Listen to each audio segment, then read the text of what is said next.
that, Team Daphne? Yeah, Team Daphne presenting the Corona Challenge. Yeah, we are ready to go. All right. Okay. Good afternoon, everyone. We're very excited to share the Corona Challenge with you today. We've got a lot of interesting things going on today, so let me take you through the agenda. We have team member introductions, of course.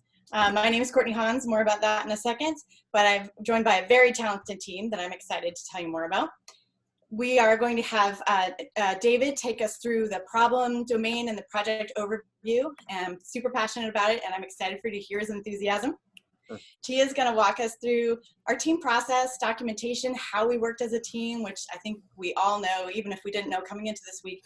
We all feel very viscerally now that that was a huge part of this project. And then, of course, Claudia and I will take you through an application demonstration, show you what we've been building and what we're super proud about. And of course, we'll leave time for questions at the end. First, Team Daphne, and we also embrace the Scooby-Doo theme, and shout out to Team Scooby for those awesome backgrounds. I moved too much, so I was afraid to have one on mine. I'm Courtney Hans again. I am joined by Claudio Bailen-Schubert, Tia Lowe, and David Quinn, and they'll all introduce themselves in just a moment. So just a bit about me. I come with deep experience in the experiential product space, and by that I mean I've been fortunate enough to work in the wine industry, adventure travel, outdoor recreation, and instruction. This is a picture of me climbing Mount Rainier a couple years ago. And being in the outdoor industry, being a travel guide has always taught me there's no challenge you can't really overcome if you put your mind to it. My bread and butter as a guide was my ability to really quickly identify and create authentic relationships with my guests. We had very high-end product that we were delivering. And to do that, to really deliver a bespoke experience, I needed to get at both the articulated and intrinsic needs and wants behind each of my clients' reasons for being where we were in any particular time. And so that brought a really agile mindset. I'd begin every day with plan A and know that by the end of the day, I'd be on plan Z at least, if not further. And so it brought an adaptability and flexibility to my work style that I've tapped into in my professional career at REI, Living Social, etc. It really has honed my ability to get to know people and find out what they want, and it lets me look at what's beyond what currently exists and articulate and build with teams, with other individuals, what could be. So it's not about what exists now, but it's about the potential we can see in every situation. And with that, I want to turn it over to Claudio. All right, thanks, Courtney. My name is Claudio Bailen-Schubert. I know that's kind of a mouthful, but I deal with it every day, so you can for a second. I'm a new software developer, co-fellows. I worked a variety of jobs. I grew up working on a farm in a small town in Eastern Washington. I've worked as a pizza deliverer. Most recently, I worked as a surveyor. When I started there, everyone that I worked with had a 2-year technical degree, and I was just fresh out. And so it was kind of a lot to take in, but I was able to learn on the job very quickly. And even after we got new software and everyone was kind of lost, I was able to kind of learn really quickly and help my coworkers learn how to use a new program when they were used to another one that they've been using for years and years. So I think that experience of seeing how 2 different programs attack the same problem will be really helpful for me as a software developer. And I'm looking for a good team, a good fit where I could be part of a good team, I guess. Just like this Team Daphne, I love working with my teammates. So I'm looking for that type of environment in the next job I find, and to continue to grow as a developer and as a person. I pass it off to Tia now. All right, thanks Claudio for the handoff. My name is Tia. I'm a software developer on this kind of brand new adventure in this world of computer programming. I've worked in the travel industry for the last few years, but obviously some really big changes there and in the rest of the world. So I kind of found myself with an opportunity to come back to this interest that I've had for a while in software development. I too have worked quite a few different jobs, both here and abroad, but one of the common themes is kind of client and program management. So really, no matter the job, no matter the role, I always care a lot about it, take a lot of pride in my work, and really care a lot about the people involved too. So it's no real surprise that I've learned throughout this process that I care a lot about the user experience. I've always been very curious about people and kind of their patterns and their stories, and yeah, I really like the technological ways all that interacts. So with that quick intro, I will pass it off to David. Appreciate that, Tia. And thank you, ladies and gentlemen, for being here this afternoon. You may wonder, what are we going to unveil? We'll get to that. First, let me tell you who I am. My name is David Quinn. I served 5 years in the military police in the Army. Why did I join? To make a difference. That's always been my goal. But after 5 years, I knew it was time to hang up the uniform and explore different avenues. From there, I went into the construction industry. I worked as a lighting technician. I did projects all around the nation. It was good work, and it was also a great transition until one thing hit. COVID-19, yes. Once that hit, all the projects stopped. And I was just wondering, like, how are we going to navigate the situation? Surely I can still help people. I still wanted to make a difference, but I didn't have the right vehicle until an idea came to me on a web page. It said Code Fellows. I enrolled in the program, and there I met an amazing team of software developers. And together we formed Team Daphne. And Team Daphne has made an interactive game to help you make better decisions in coronavirus. We are very proud of this game, but today it's not about us. It's about you. You may wonder, based off my age, what I want to do, what am I at risk of? How can I make better decisions to keep myself from getting coronavirus? Surely there's an interactive game to help me do this. Don't worry, we got the Corona Challenge. Using local storage, you can put in your age, and we will give you stats at the end to tell you what you're at risk of. Maybe you want to go dining out. Maybe you want to go to a large gathering. Put that in, and local storage will also give you at the end links to help you make better choices. And let me break down the game. It is based off scenarios, challenges you will face in everyday life in this corona environment. And there are 4 choices. The best choice gives you 0 points. The worst choice gives you the most points. Low points, low risk. Kind of like golf. And as you navigate through this, we even made a point tracker to let you know how you're doing. At the end, we got a results page. Based off how you did, you can get information to help you. And after you can see the developers page, you can learn all about our amazing team. And of course, we would love your feedback. Anyway, I'm going to leave it off to Tia to go deeper into the details. All right, thank you, David, for that good overview. So I'd like to talk a bit more about our week leading up to the final product today. I know this slide is kind of a visual barrage of processes of information, but it's pretty symbolic of the week. At times, it really just felt like there was a lot going on, but by sticking to our processes, everything really came together. You'll see in the top left here, it's a good example of one of our wireframe pages. We actually had 4 unique pages that we wireframed. You also see our sitemap with kind of the high-level functionality of the pages and what we wanted navigating through the site to look like. On the right side, we spent some time planning what our constructors would be and what we need to utilize local storage for.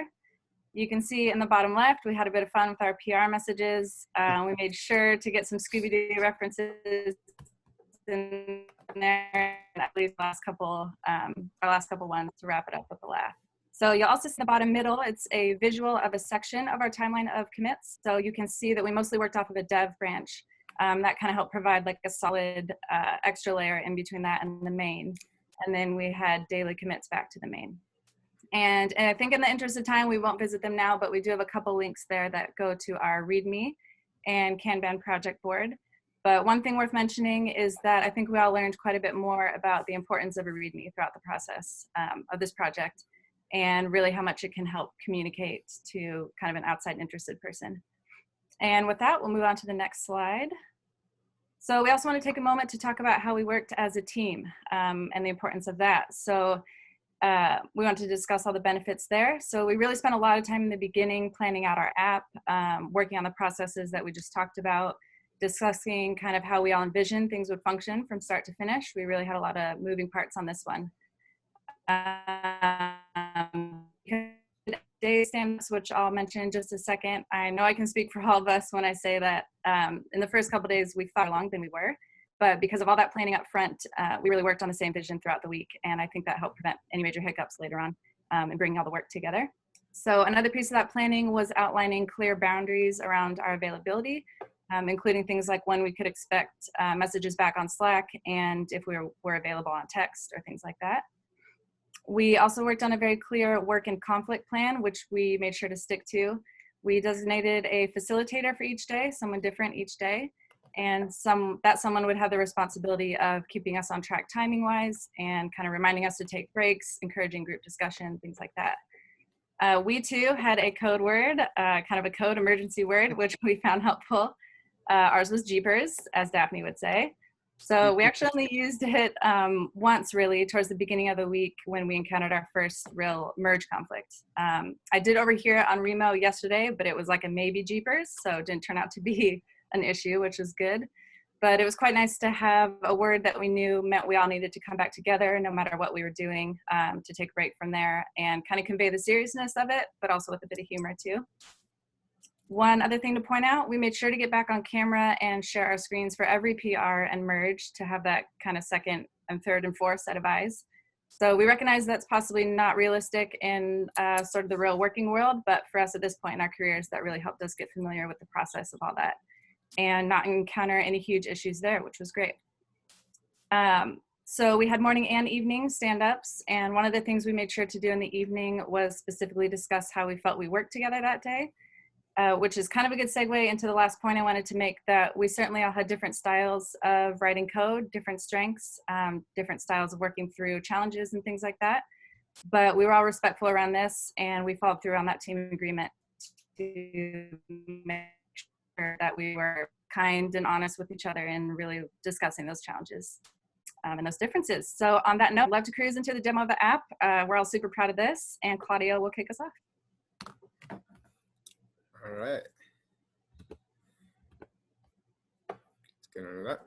All right, sweet. So here's our landing page. At the top, we welcome you with our mission statement and a little bit of information on what the challenge is and how to navigate through it and what your goal is for it. But the real important part, the thing that kind of sets the stage for the rest of the site, is this form.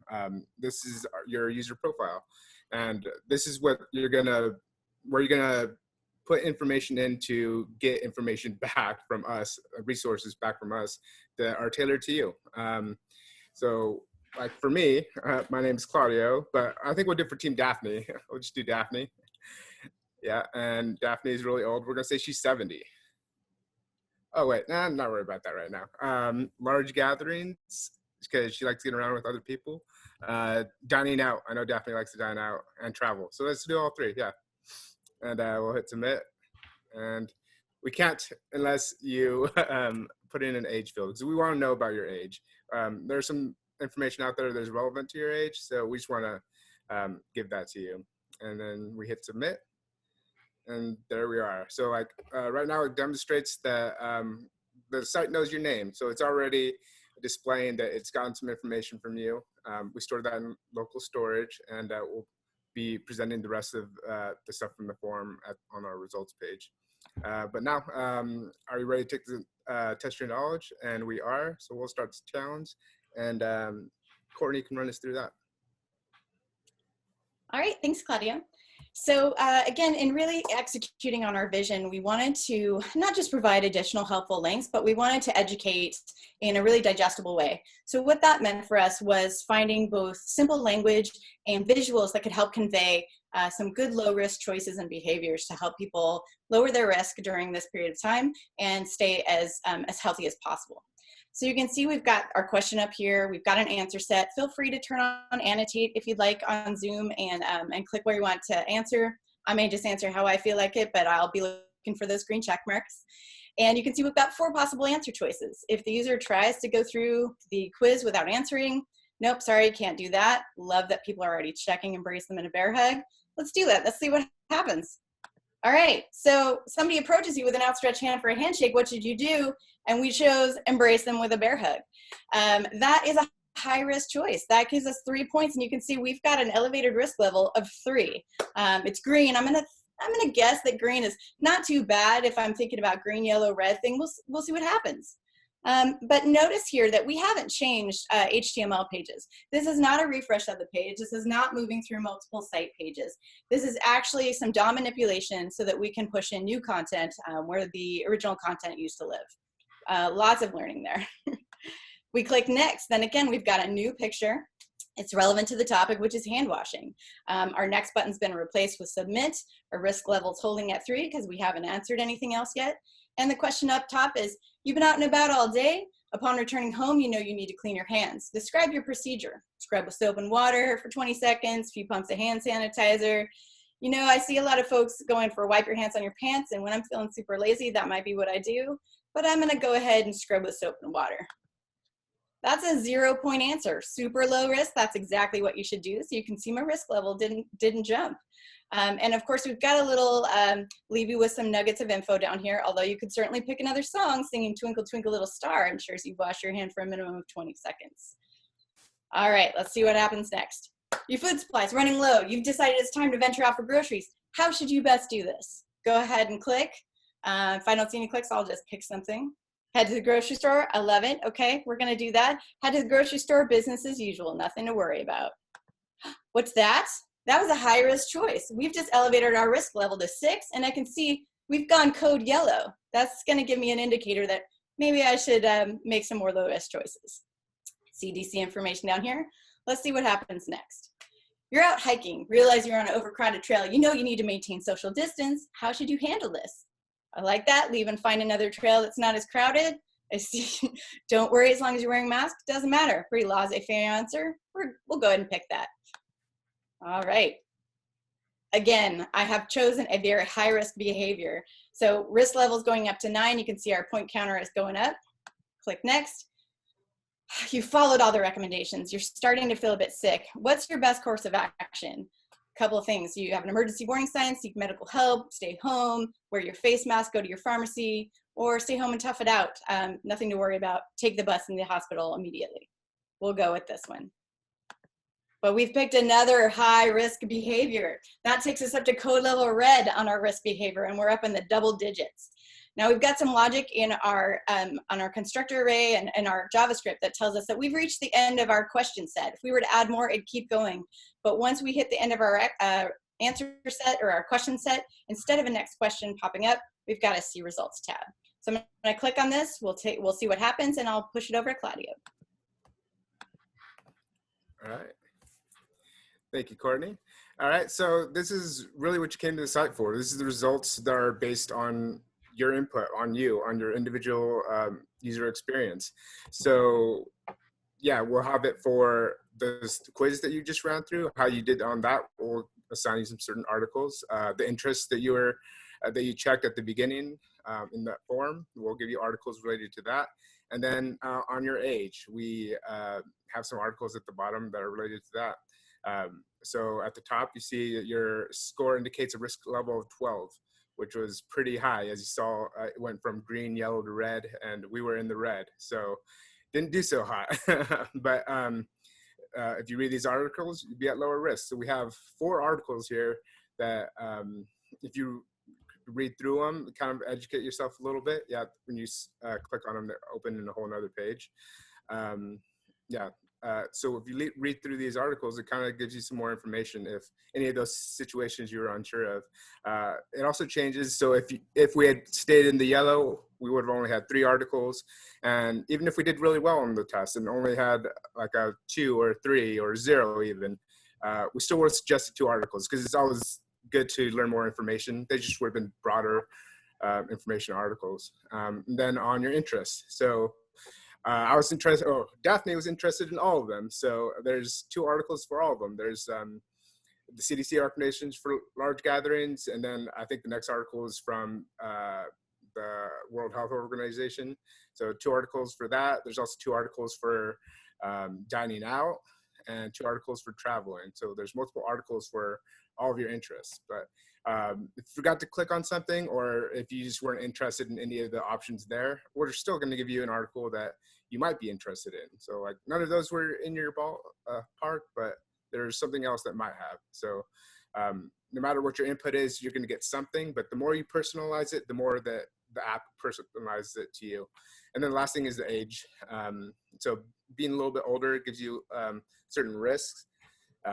So we highlight that, but even if you're wrong, there's other risk factors that you might not know about. So we give an article to educate you on that. So that's our results page. That's how it gets tailored to you. And now I'll hand it back to Courtney. Excellent, thank you so much. So now what happens if we want to go back and I've taken this quiz, but I want my husband or my kids to take it, but I go back here and I see, welcome back, Daphne, would you like to play again?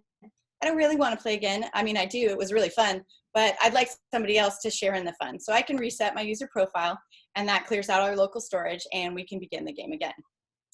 So on that note, I'll take you to our developers page. And what I'd really like to do here, if I may, is take a moment to brag about my team. It was my great privilege and honor to work with these 3 individuals that I now can truthfully call my friends and respected colleagues. And I'll take you through just a couple of highlights. Everyone gave 110% to this project, and everyone contributed to all facets of it. But there were some unique contributions I want to call out. A huge thanks to David, who was our visionary. He was really our salesman, our articulation of the problem domain. He was the one that came to us with this great idea. And not only did he have an idea, but he was very thoughtful on what we were trying to address. There's a lot of information out there. It's hard to sort through what's particularly relevant to me as a user. And David really kept us on track with thinking about how are we going to tackle this? What can we serve up? What does the world need? On top of that, super charismatic, fun, humorous guy kept us all laughing and smiling. And again, that team dynamic can't be understated. Moving next to Claudio, I'm so impressed with Claudio's work ethic and the hard work that he did on the JavaScript on the results page. Again, incredibly thoughtful about what would be relevant given what the results were from the various user profile pieces. Taking in age, taking in their interests and what would we serve up about it. What do we do if they don't give us any of those things? So thinking through all the different use cases there and delivering a very personalized experience, which again, was really the heart of what we were trying to accomplish. And again, as an all-around, incredibly warm, caring individual that I had the pleasure to work with. Last but not least, the fabulous TLO. Amongst her many contributions to the project, she was really our expert in the styling. And all of you who work so diligently on the CSS, I think that's everybody in this audience, know that's not an easy thing. And there's one thing to have and conquer the technical aspects of it, but it's another thing to have a really beautiful vision about the cohesion of the site, the flow, the feel, adding all these small touches to show how responsive the site is. So it's really giving real-time user feedback to the various pieces that are going on here. Again, thinking of adding a feedback form so that people can really contact us with what they think about the site. And again, on that last note, since you're probably so impressed with our site right now, I just want to give a special shout out to the fact that our LinkedIn profiles and GitHub profiles are conveniently located here. So if you've got a job for Team Daphne, we're ready for you. You've got the mystery machine in the parking lot, ready to go. And with that, I'm going to take it back to our presentation and let David talk about our resources. Appreciate that, Courtney. And real quick, I also want to put Courtney in the spotlight. Like, honestly, she's just the workhorse of our team. Like, she was always wanting to make our presentation better. It would be like 1 a.m. in the morning. She'd be like, I got something to work. And it was just awesome. I'm like impressed. And she will add value to any organization she goes to. It's been awesome working with her, doing pair programming. Just wanted to put her in the spotlight real quick. But overall, this has been like a team objective, honestly, you know, and we definitely did have help from outside resources. I'm sure on there you've used, you know, W3 Schools, Stack Overflow, Geeks for Geeks, all those common websites. And of course, at the end of our bat phone, we could always call Nicholas Kerrigan, who's been an amazing instructor. And also just want to give a shout out to Skylar, Alistair, Susanna, all of the TAs that really did help us through this new challenge. And last, but definitely not least, I just want to give a shout out to the organization of Code Fellows. It has been an amazing opportunity and an incredible environment where like we could reach out to anybody in the REMO to be able to get help. And just honestly, just amazing thank you for like being able to help us maximize our potential. And now, in reference to the theme of our group, I believe this mystery is solved. Thank you. We'd love to open it up for questions.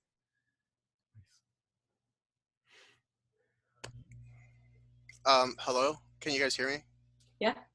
Are you guys gonna put it in your professional like portfolio once you guys like, you know, are looking for jobs? Because I think it looks so clean that, I mean, I think that that's how it works. We like make this, and yours looks like something that people could see and be like, they built this. It's saving, like, you know, it's not static, like it actually passing logic from one page to the other. Like, how do you guys feel about that? Like, you know, showing it to like employers. I think it's cool. Thanks, Rob. Yeah. My husband works for the Department of Defense. He's an auditor, and he's on part of the Seattle Agency Federal Board, and he's asked to share it out with his team and his leadership program, because they're working on educating folks about staying safe and emergency preparedness. So we're pretty proud of it. We'd love to share it. Appreciate the compliment. I don't know if any of my other teammates want to speak to that.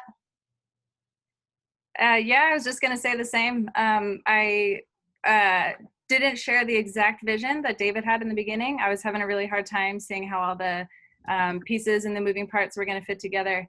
But I was loving the project all week, and we saw it come together a day and a half or so ago. And yeah, I'm very proud of it. So I would definitely be proud to put it on a resume as a project I worked on in the beginning of my experience, for sure.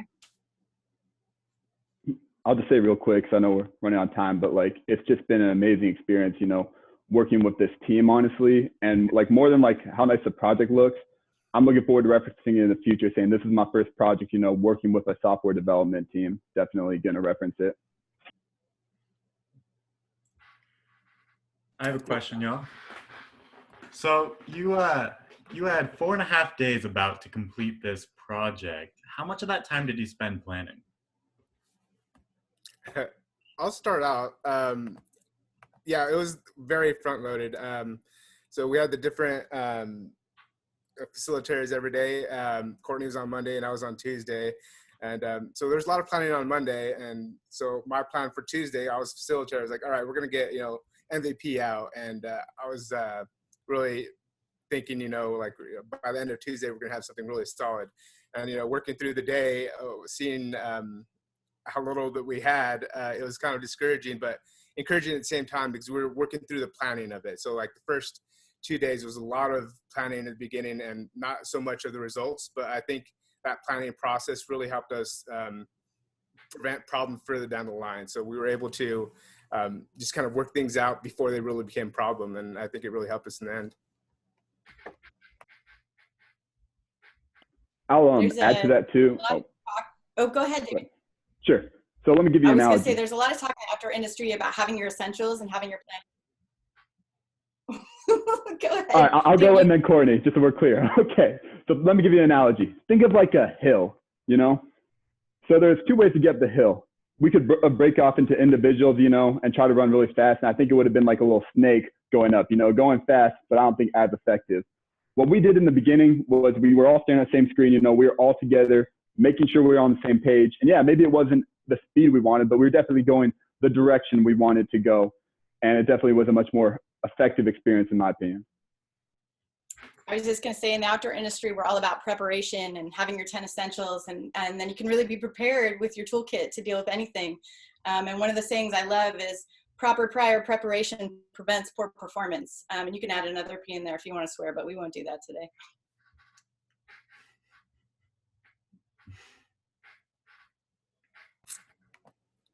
What made you decide to do all the questions with the question changes, I should say, all with dominant manipulation? That part was really cool and surprising to me. I can take that one. Yeah, I was going to say, Courtney, that's right in your wheelhouse for sure. That was a super fun part of the project for me. I was really grateful that the team let me dive into that.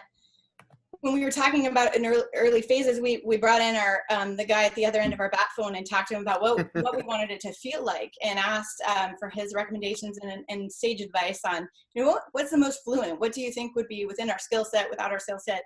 And he advised that moving through different pages could be a little bit tricky, which is funny to me because I'm thinking like, well, you're just linking, that's fine. But it actually brought in a really interesting skill set. We built a constructor function to hold all our scenario objects, and the scenario objects held the unique image, they held the question, they held the answer key, and the sort of the final thing.